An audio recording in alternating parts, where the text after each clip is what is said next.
നിനക്കെന്നെയും എനിക്ക് നിന്നെയും ഇഷ്ടമാണെങ്കിൽ അവിടെ മറ്റു പ്രശ്നങ്ങളൊന്നും വരുന്നില്ല. ഈശ്വരൻ നമ്മളെ രണ്ടുപേരെയും കൂടി കണ്ടുമുട്ടിച്ചിട്ടുണ്ടെങ്കിൽ അത് വെറുതെ ആവില്ലെന്ന് മാത്രം കരുതിയാൽ മതി. പിന്നെ ഒരു കാര്യം ഞാൻ ഉറപ്പിച്ചു പറയാം, എന്നോടുള്ള ഇഷ്ടത്തിൻ്റെ പേരിൽ നിന്റെ പഠനം ഉഴപ്പാൻ നീ പാടില്ല കേട്ടോ. സത്യം പറഞ്ഞാൽ കുറച്ച് നാളായിട്ട് എനിക്ക് പഠിത്തത്തിൽ ശ്രദ്ധിക്കാൻ പോലും പറ്റുന്നുണ്ടായിരുന്നില്ല. ആദ്യമൊക്കെ അപ്പോട്ടിന് എന്നോട് അധികാരം കാണിച്ചപ്പോൾ ഞാൻ വിചാരിച്ചു ഇതെന്താ ഇങ്ങനെയെന്ന്. പിന്നെ എപ്പോഴൊക്കെയോ അതൊക്കെ എനിക്ക് ഇഷ്ടമാവാൻ തുടങ്ങിയിരുന്നു. അപ്പോഴും ഓർത്തു അപ്പോഴൊന്നും പറഞ്ഞില്ലല്ലോ, പിന്നെ ഞാൻ ഇതൊക്കെ ഇഷ്ടമാണെന്നുള്ള രീതിയിൽ മുൻപോട്ട് പോകുമ്പോൾ അതും മോശമല്ലേ. അപ്പം എന്നെക്കുറിച്ച് എന്ത് ചിന്തിക്കുമെന്ന്. അപ്പോൾ അന്ന് രഞ്ജിത്തിൻ്റെ പ്രശ്നം നീ വെറുതെ പറഞ്ഞതാണോ, നിന്നോടുള്ള എൻ്റെ മനസ്സറിയാൻ വേണ്ടി? അവൻ കുസൃതിയോടെ അവളുടെ മുഖത്തേക്ക് നോക്കിക്കൊണ്ട് ചോദിച്ചു. അങ്ങനെ ചോദിച്ചാൽ മുഴുവനും സത്യമായിരുന്നില്ല.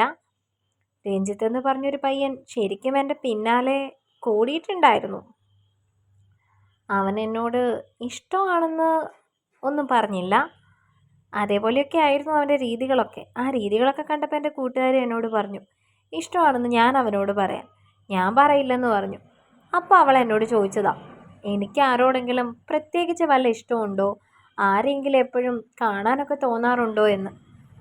അപ്പോഴാണ് ഞാൻ അപ്പുവേട്ടനെ കുറിച്ച് അവളോട് പറയുന്നത്. എന്നെക്കുറിച്ചോ? എന്ത്? അവൻ കുസൃതിയോടെ അവളുടെ മുഖത്തേക്ക് നോക്കിക്കൊണ്ട് ചോദിച്ചു. അപ്പുവേട്ടൻ്റെ കാര്യം പറഞ്ഞു. എല്ലാ കാര്യങ്ങളും പറഞ്ഞപ്പോൾ അവൾ പറഞ്ഞത് അപ്പുവേട്ടൻ എന്നോട് ഇഷ്ടമാണെന്നാണ്. പിന്നെൻ്റെ ചിന്ത മുഴുവനായും ശരിക്കും അപ്പുവേട്ടൻ എന്നെ ഇഷ്ടമാണോ എന്നായി. ഇപ്പം എന്തു തോന്നുന്നു?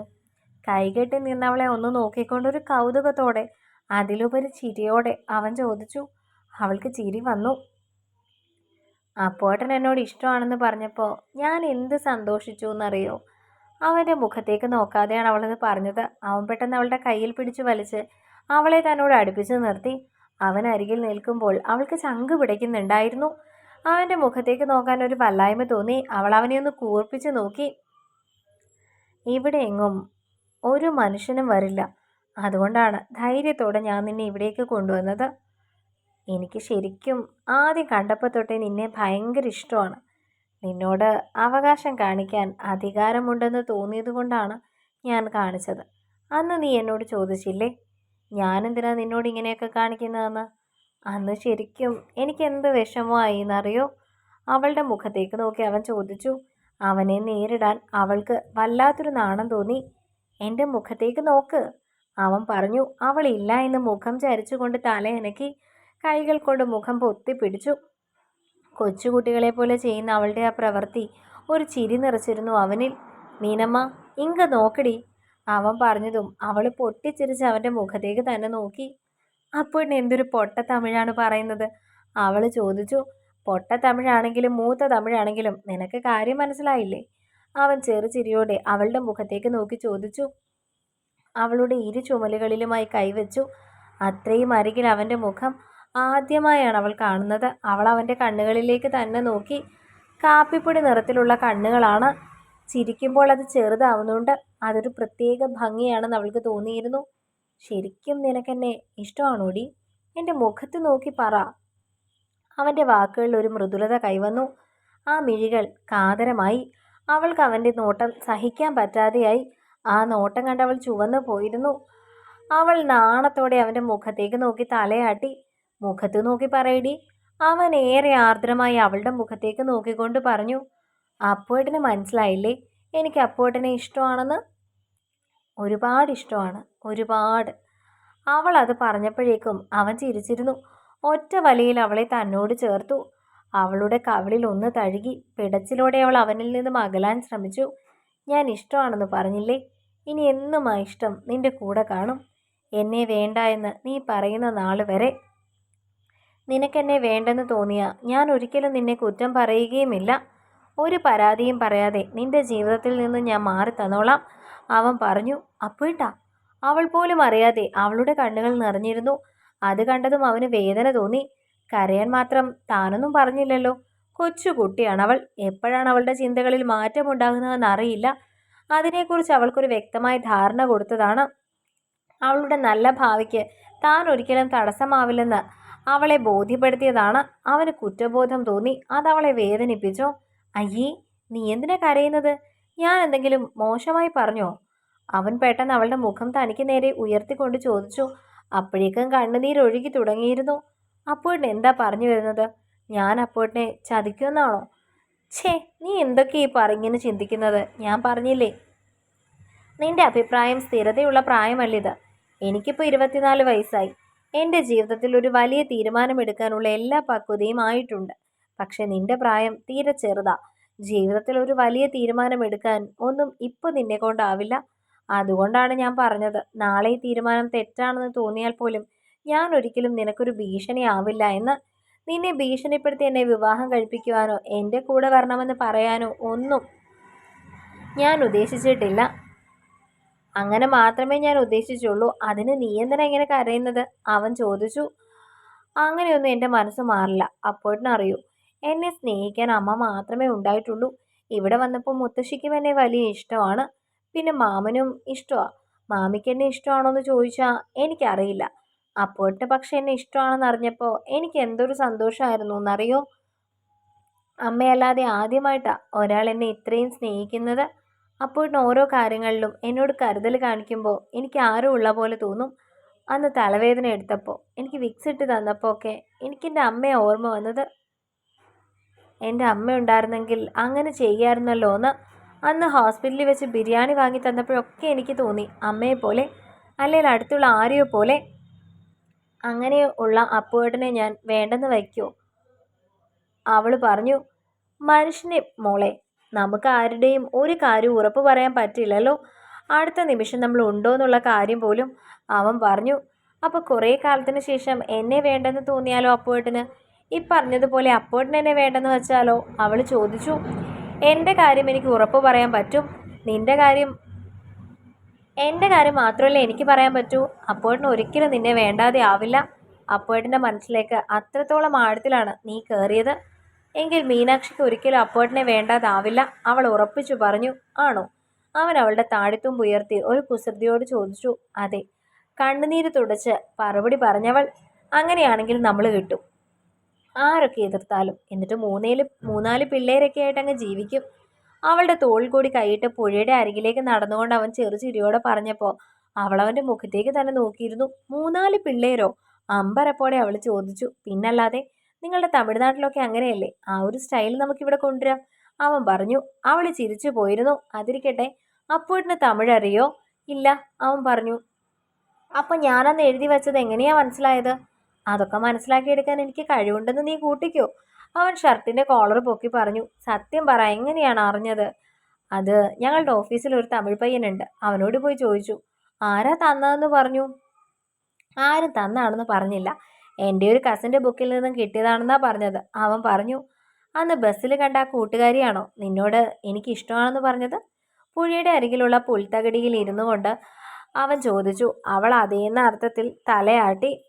അവൻ അവളുടെ കൈപിടിച്ച് തൻ്റെ നെഞ്ചോട് ചേർത്ത് വെച്ചു. അവൾക്ക് അവനെ നോക്കാൻ ഒരു നാണം തോന്നി. അവൾ എന്നെ നോക്കിയ നോട്ടം കണ്ടപ്പോഴേ എനിക്ക് തോന്നി നീ എന്തോ പറഞ്ഞിട്ടുണ്ടെന്ന്. അവിടെ ഇരുന്നൊരു കല്ലെടുത്ത് പുഴയിലേക്ക് വെറുതെ എറിഞ്ഞിട്ട് കൊണ്ട് അവൻ പറഞ്ഞു. അവൾ ചിരിച്ചു പോയിരുന്നു. അവളൊരു പാവമാ, മീനാക്ഷി പറഞ്ഞു.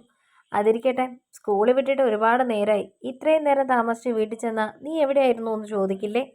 അവൻ പെട്ടെന്ന് അവളുടെ മുഖത്തേക്ക് നോക്കിക്കൊണ്ട് ചോദിച്ചു. അയ്യോ, അവൾ അപ്പോഴാണ് വാച്ചിലേക്ക് നോക്കിയത്. മാമി വിചാരിക്കില്ലേ ഞാൻ എവിടെ പോയിന്ന്? ഞാനിപ്പോൾ ചോദിച്ചില്ലെങ്കിൽ നീ ആ കാര്യം ഓർക്കുക കൂടിയില്ലായിരുന്നല്ലോ. അവൻ കുസൃതിയോടെ അവളുടെ മുഖത്തേക്ക് നോക്കിക്കൊണ്ട് പറഞ്ഞു. അത് പിന്നെ ഞാൻ മറന്നുപോയി, അവൾ ചമ്മലോടെ പറഞ്ഞു. മറക്കും, പ്രായം അതാ, എനിക്കറിയാം, അവൻ ചിരിച്ചുകൊണ്ട് പറഞ്ഞു. പ്രേമത്തിൽ കുടുങ്ങിക്കഴിഞ്ഞാൽ പിന്നെ ഇങ്ങനെയാ മോളെ. പിന്നെ ചുറ്റും നടക്കുന്ന ഒരു കാര്യങ്ങളും നമ്മൾ അറിയില്ല. അപ്പം നേരത്തെ ഇങ്ങനെ കുടുങ്ങിയുള്ള എക്സ്പീരിയൻസ് ഉണ്ടോ? അവൾ ചോദിച്ചു. പിന്നല്ലാതെ, എത്ര എണ്ണം. അവൻ ഷർട്ട് കോളർ പൊക്കി പറഞ്ഞതും അവളുടെ മുഖം മങ്ങിപ്പോയിരുന്നു. എത്ര എണ്ണമെന്നോ? അപ്പോൾ ഒരുപാടുണ്ടായിരുന്നോ? അവൾ പേടിയോടെ അവൻ്റെ മുഖത്തേക്ക് നോക്കി ചോദിച്ചു. പിന്നില്ലാതെ, 10ാം ക്ലാസ്സിൽ പഠിക്കുമ്പോൾ ഒരു 3 എണ്ണം, +2-ന് പഠിക്കുമ്പോൾ ഒരു 4 എണ്ണം, ട്യൂഷൻ സെൻറ്ററിൽ 2, സ്കൂളിൽ 4, പിന്നെ ഡിഗ്രി ചെയ്യുന്ന സമയത്ത് ഒരു 2 ഉണ്ടായിരുന്നു, ഓഫീസിൽ ജോലിക്ക് കയറിയപ്പോൾ ഒരെണ്ണം. ഇത്രയും എക്സ്പീരിയൻസ് പോരെ? അവൻ ചോദിച്ചപ്പോൾ അവളുടെ മുഖത്ത് വേദനയാണ്. അത് കണ്ടതേ അവന് ചിരി വന്നു പോയിരുന്നു. എന്തേ, ഇപ്പോൾ തോന്നുന്നുണ്ടോ എന്നോട് ഇഷ്ടമാണെന്ന് പറയണ്ടായിരുന്നു എന്ന്? അവൻ അവളുടെ മുഖത്തേക്ക് നോക്കി ചോദിച്ചു. അവൾ നിസ്സഹായമായി അവനെ തന്നെ നോക്കുകയാണ്. അവരൊക്കെ എവിടെ? എനിക്കറിയില്ല. അവൻ കൈ മലർത്തി. സത്യമാണോ അപ്പുവേട്ടാ? അവൾ വീണ്ടും മുഖം ചുളിച്ച് ചോദിക്കുന്നുണ്ട്. അത് കണ്ടതും അവൻ പൊട്ടിച്ചിരിച്ചു പോയിരുന്നു. എടി പൊട്ടിക്കാളി, നീ എന്നെ ഒട്ടും മനസ്സിലാക്കിയിട്ടില്ലല്ലോ. എന്നിട്ട് വെറുതെ എഴുതി വെച്ചിരിക്കുകയാണ് അപ്പുവേട്ടനെ ഒത്തിരി ഇഷ്ടമാണെന്ന് അല്ലേ? അവൻ ചോദിച്ചു. അത് പിന്നെ അപ്പുവേട്ടാ, അവൾക്ക് നാണം തോന്നി. ഞാൻ വെറുതെ പറഞ്ഞതാടി. +2 പഠിക്കുന്ന സമയത്ത് ഒരു കാർത്തിക ഉണ്ടായിരുന്നു. അവളോട് എനിക്ക് ഇഷ്ടമായിരുന്നു കേട്ടോ. പക്ഷെ അവളെന്നെ പറ്റിച്ചു. അവൾക്ക് വേറെ ഇഷ്ടമുണ്ടായിരുന്നു. അതിൻ്റെ സൈഡായിരുന്നു ഞാൻ. പിന്നെ എനിക്ക് പ്രേമത്തിലൊന്നും താല്പര്യം തോന്നിയിട്ടില്ല, നിന്നെ കാണുന്നത് വരെ. അവനൊരു കുസൃതിയോടെ പറഞ്ഞു. ആ കാർത്തിക പറ്റിച്ചില്ലെങ്കിലോ? പറ്റിച്ചില്ലെങ്കിൽ എന്താ, അവളെ കെട്ടിയേനെ. അവൻ പറഞ്ഞു. ശരിക്കും അവളുടെ മുഖത്ത് വേദനയാണ്. പിന്നല്ലാതെ. ആരെയും പറ്റിക്കുന്ന ശീലമൊന്നും എനിക്കില്ല. നമ്മളെ സ്നേഹിച്ചാൽ ആത്മാർത്ഥമായി തിരിച്ചും സ്നേഹിച്ചിരിക്കും. അതിലൊരു മാറ്റവും ഇല്ല. അവൻ പറഞ്ഞു. നീ എൻ്റെ പെണ്ണാണെന്ന് ആദ്യം കണ്ടപ്പോൾ തന്നെ എൻ്റെ മനസ്സിൽ തോന്നിയിരുന്നു. നീ കണ്ടിട്ടുണ്ടോ ഞാൻ ഏതെങ്കിലും പെൺപിള്ളേരോട് സംസാരിക്കുന്നത്? ആ ശീലം എനിക്കില്ലായിരുന്നു. പക്ഷെ നിന്നോട് ഇടയ്ക്കിടയ്ക്ക് എന്തെങ്കിലും സംസാരിക്കാൻ എനിക്ക് ഇഷ്ടമായിരുന്നു. അന്ന് നീ ഒരു കുട്ടിപ്പാവാട ഇട്ടുകൊണ്ട് വീട്ടിൽ വന്നത് ഓർക്കുന്നുണ്ടോ? എനിക്കത് ദേഷ്യം വന്നിട്ട് വയ്യ. അവൾ നാണത്തോടെ ചിരിച്ചു. മതി, ഇനി ഇവിടെ ഇരുന്ന് വർത്തമാനം പറഞ്ഞാ ഇന്ന് തന്നെ നമ്മുടെ പ്രേമം വീട്ടിൽ പൊക്കും. അവൻ ചിരിയോടെ പറഞ്ഞു. പിന്നെ നിനക്ക് ഇത്തിരി മതിയെന്നറിയാം. അതുകൊണ്ട് പറയാ, വീട്ടിൽ വെച്ച് ഞാൻ നിന്നോട് പരിചയഭാവം കാണിക്കില്ല. അതിൻ്റെ പേരിൽ എന്നെ സംശയിക്കരുത്. നിന്റെ ഭാവി അമ്മായിയമ്മയുണ്ടല്ലോ, ഉദ്ദേശിക്കുന്ന ആളൊന്നുമല്ല. പണ്ടേ പേരൻസ് മീറ്റിങ്ങിന് വരുമ്പോൾ അവിടെയുള്ള പെൺപിള്ളേരോട് പോയി സംസാരിക്കും. എന്തിനാണെന്നറിയോ? അമ്മയോട് ആരെങ്കിലും കൂടുതൽ താല്പര്യം കാണിക്കുന്നുണ്ടോ എന്ന് അറിയാൻ. അതെന്തിനാ? അവളെ മനസ്സിലാവാതെ അവൻ്റെ മുഖത്തേക്ക് നോക്കി ചോദിച്ചു. എടി പൊട്ടി, എനിക്ക് അവിടെ പ്രേമമുണ്ടോയെന്ന് ചെക്ക് ചെയ്യുകയായിരുന്നു അമ്മ. ഓ അങ്ങനെ, അവൾ ചിരിച്ചുകൊണ്ട് പറഞ്ഞു. അതുകൊണ്ട് ഞാൻ എന്തെങ്കിലും ഒരു സ്വാതന്ത്ര്യം നിന്നോട് കൂടുതൽ എടുക്കുന്നത് കണ്ട അമ്മയ്ക്ക് ഡൗട്ട് ഉണ്ടാകും. അതുകൊണ്ട് ഞാൻ മാക്സിമം വീട്ടിൽ വെച്ച് വലിയ സംസാരം ഒന്നും കാണിക്കില്ല. അതുകൊണ്ട് നിനക്ക് വിഷമം തോന്നരുത്. പിന്നെ തൽക്കാലം നമ്മുടെ കാര്യം നീ ആരോടും പറയണ്ട. നിന്റെ സ്കൂളിലെ കൂട്ടുകാരി ഉണ്ടല്ലോ, ആ കൊച്ചിനോട് പറഞ്ഞു. വേറെ ആരോടും പറയണ്ട. ആരതി വല്ലതും അറിഞ്ഞ അമ്മയുടെ ചെവിയിൽ എത്തിയാൽ, അങ്ങനെ എത്തിയാൽ എനിക്ക് പ്രശ്നമാകും.